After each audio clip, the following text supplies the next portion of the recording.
In today's selection for the Catechism, we look at the Second Commandment as we continue making our way through the section of grateful living as spelled out in the Ten Commandments.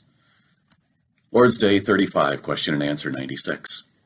What is God's will for us in the Second Commandment? That we in no way make any image of God nor worship him in any other way than he has commanded in his word. Question and answer 97. May we then not make any image at all? Answer. God cannot and may not be visibly portrayed in any way. Although creatures may be portrayed, yet God forbids making or having such images if one's intention is to worship them or to serve God through them. Question and answer 98. But may not images be permitted in the churches as teaching aids for the unlearned? No, we shouldn't try to be wiser than God. He wants his people instructed by the living preaching of his word, not by idols that cannot even talk. Well, last week we examined the first commandment with its challenge to ask ourselves, who are we worshiping?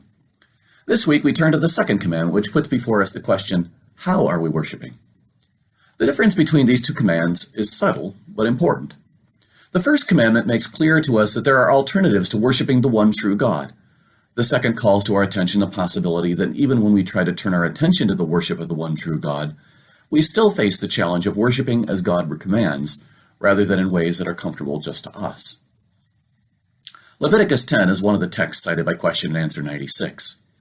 It recalls the story of Nadab and Abihu, two sons of the high priest Aaron. They were put to death, the Bible tells us, for offering unauthorized fire before the Lord, contrary to his command. Now, we aren't sure exactly what this means, but it definitely shows that the worship of God is not something to be taken lightly. In the days when the Catechism was written, one of the challenges faced by the church was that of images in the churches.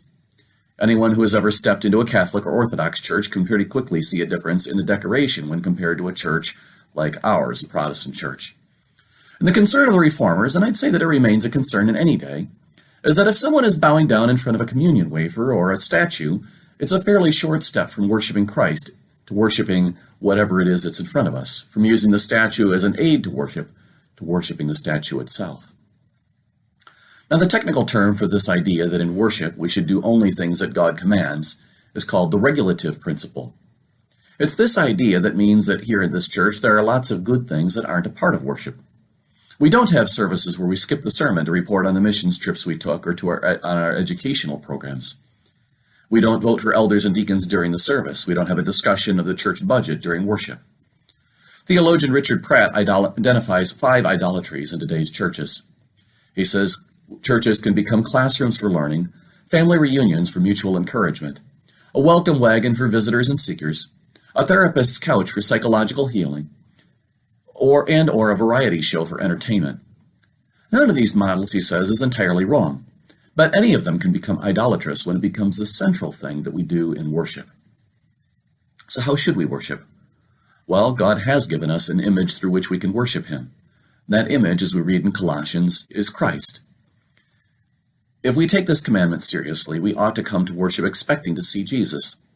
Not to expect a time of encouragement or entertainment, first of all, but a time for seeing Jesus. Perhaps this should encourage us all the more to attack in our lives what is probably one of the most frequent violations of this command.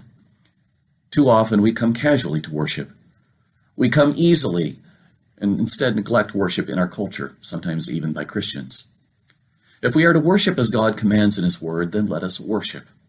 Let us prepare ourselves to meet Jesus in the community of his people so that we can be ready to see him at work in our lives and our world throughout the rest of life. This is the force of the second commandment.